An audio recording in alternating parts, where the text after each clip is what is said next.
حرکات یونیلترال به حرکاتی گفته میشه که طی انجام اونها عضلات یا الگوهای حرکتی مورد نظر توی یه طرف بدن مورد هدف قرار میگیرن. یکی از سوالاتی که موقع انجام این حرکات به وجود میاد اینه که طرف راست بدن رو اول تمرین بدیم یا طرف چپ رو.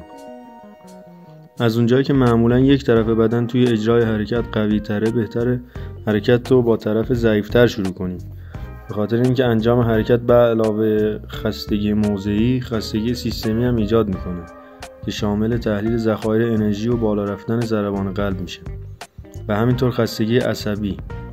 مسیر عصبی منتهی به عضله تا جایی که از نخاع انشعاب پیدا میکنه بین طرف راست و چپ بدن یکسانه.